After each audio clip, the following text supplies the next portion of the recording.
If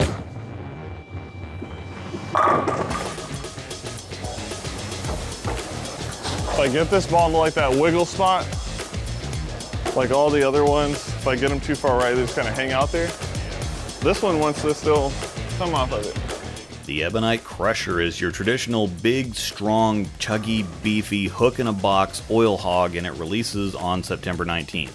Jessy doesn't need anywhere near this much ball, but he also didn't have anything like it, plus he's an EBONITE staffer, so we decided to just hit the all-in button and see what happened. To start with the details, the center is Royal Crest Lanes in Lawrence, Kansas, which once again, big thanks to Jessy because he's one of the owners, and the lane condition is the Keiko Chromium Challenge pattern that comes in at 42 feet, 25.5 mils. The graph is linked in the description. The Crusher, to make it easy, is basically a hybrid Pure Madness. 249 RG, 056 differential, and 016 int diff, so not a crazy strong ASIM core, but strong enough. And the optimized hybrid cover comes in at 2000 grit, no HK22 on this one. The HK22 base is pretty clean and responsive, so they definitely wanted the chonk, something that was going to dig and be smoother and more controllable. The Crusher is all over Magic Gem territory, very similar balls on paper and on the lane. You'll hear it in the outtakes, but this pattern does have an out of bounds, and Jessy was getting the ball to react from a couple boards right of where other balls typically wiggle or hang. This isn't the strongest of the strong, but it's awfully close. As such, it doesn't really like getting left. You'll see all this explained in my Arsenal Building Series video on surface, but big strong balls get extra traction in the oil versus weaker shiny ones, but once the shiny ones hit friction, they get more traction than the big balls do because big balls are like snow tires and the shiny ones are like racing slicks. The big snow tires actually need snow for them to be effective, and the racing slicks need friction so that they can grab and go. If anybody could make a ball cover boards, it's Jessy, and this ball just doesn't want to do that. It wants to do what every other super strong ball wants to do, which is dig in early and be smooth and controllable down lane so that you can stay in the pocket on the heaviest and longest conditions. Control is at a premium when there's a lot of volume on the lane, hitting the pocket is what's important, and you worry about carry second. This one fits a nice zone because it's not the super early diggy and slow type like the original Gem or to the extent of the Pure Madness.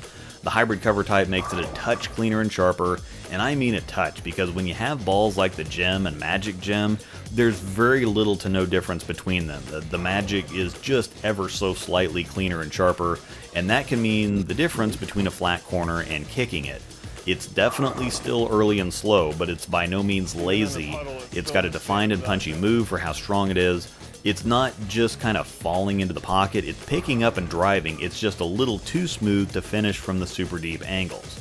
Short interruption to remind you to check the description, lots of good and helpful things down there, including a link to Bowler's Mart to get one of these ordered, links to instructional videos, plus I have a new shirt and hoodie design up on CoolWick. Suck it up, Buttercup, that might be a good gag gift to somebody that really needs one of those.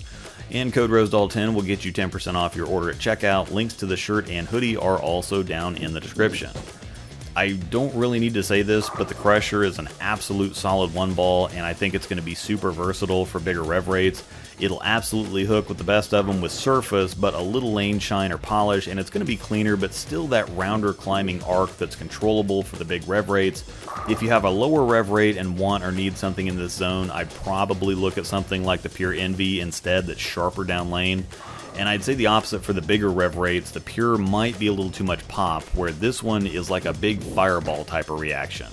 I'm going to go ahead and segue into the comparison, which will be to the Mantra, because the ball roll and shape is very similar. It's that archy, climbing tumble out of both of them. The Mantra is just cleaner and quite a bit sharper.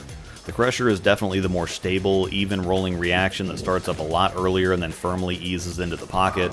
The Mantra glides a handful of extra feet before really zipping on the back end.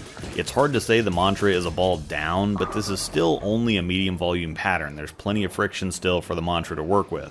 When you get on real heavy oil where the Crusher is going to be at home, the Mantra is going to be a definite ball down and will need some transition to come to life or be in play.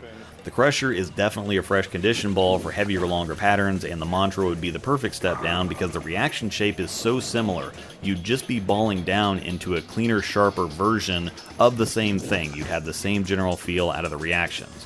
The The Crusher releases with Columbia's Buttery Super CUDA, Deviate Surprising Mantra, Ebonite Sleek 1 Reverb, and Hammer's Sexy Pure Envy on September 19th. I'll have reviews for all these balls up at some point.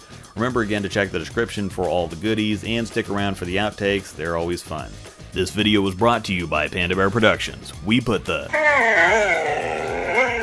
in bowling. Thanks for watching, and may the strikes be with you.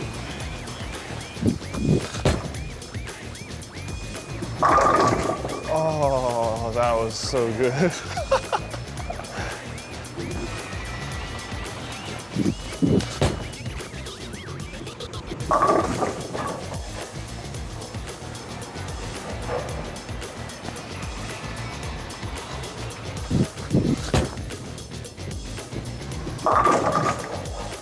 I am all over the place.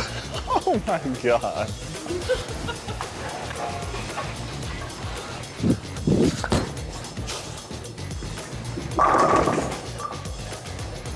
Even in the puddle, it still just stands up, and I was throwing them so hard from like that 15 at the arrow range just to try to get it to keep going.